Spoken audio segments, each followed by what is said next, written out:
Bonjour et bienvenue dans ce tutoriel qui va vous expliquer comment, grâce au logiciel Photoshop C5 et Illustrator, comment en fait vectoriser une image afin de pouvoir la découper avec un traceur de découpe. Donc j'ai mon image ici dans Photoshop qui est ouverte. C'est l'image de mon chanteur fétiche. À chacun ses goûts. Donc CTRL plus au clavier pour zoomer un maximum. On prend l'outil plume, ici, l'outil plume, et on fait un point, et on commence avec des glisser, cliquer, à tracer, hop là, nos contours.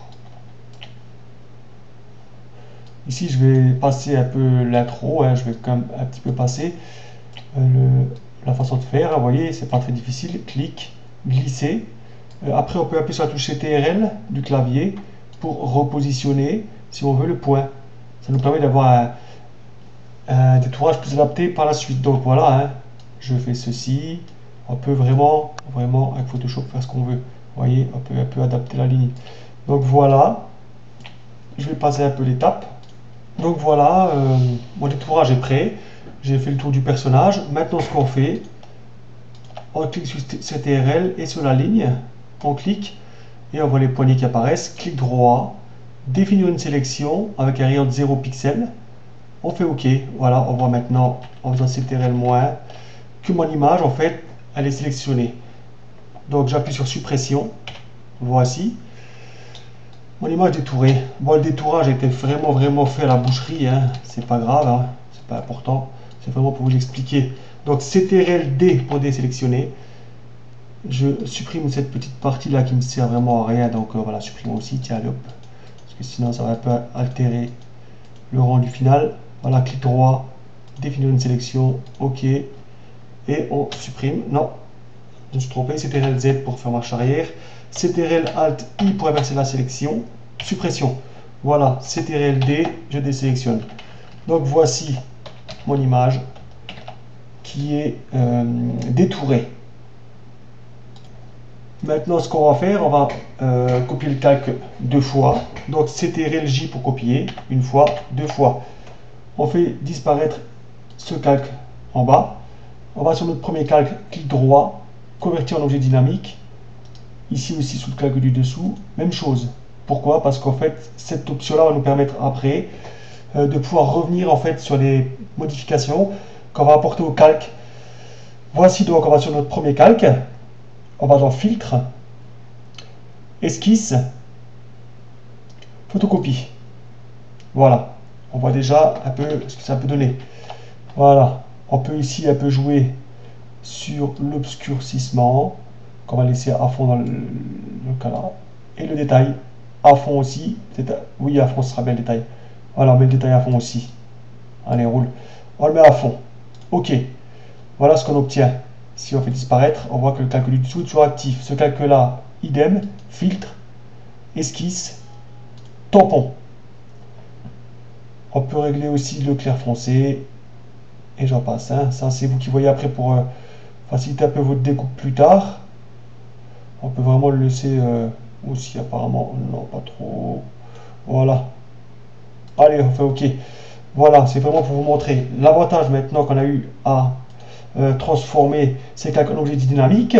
On voit ici, on va passer ce calque-là à l'incrustation. On peut essayer d'autres modes hein, ici. Densité, tout ça. Bon, moi je mets incruste. Ici, ça me paraît bien. Donc, moi je mets en superposition.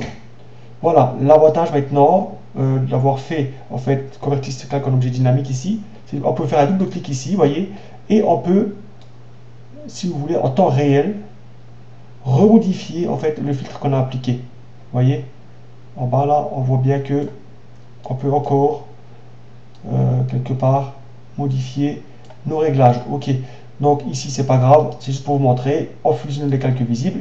Voilà, notre calque n'en fait plus qu'un. Voilà. Maintenant, on voit ici que la guitare, ici un petit peu, sur certaines parties, eh bien, il n'y a pas de contour. Ça risque quelque part de fausser le sticker, donc il n'y a pas de contour. Bon, on peut découper de cette façon-là aussi, pour moi, ça ne pose pas de problème. Mais je vais quand même mettre, pour moi, un contour. Voilà, le petit contour qu'on a, hein, avec ici l'épaisseur, comme on veut. On va peut-être pas abuser, hein. Une petite épaisseur, après c'est vous qui voyez. Ça permettra quand même de pouvoir découper correctement après votre personnage. Alors, je vais le régler à 2 pixels. Non, allez, 3 pixels, ce sera bien. Voilà, 3 pixels. Ok, voilà, l'image est vectorisée. On peut quand même après gommer certains détails. Si on a envie, hein, ça permettra quand même un petit peu de, si vous voulez, d'avoir une découpe un peu moins complexe.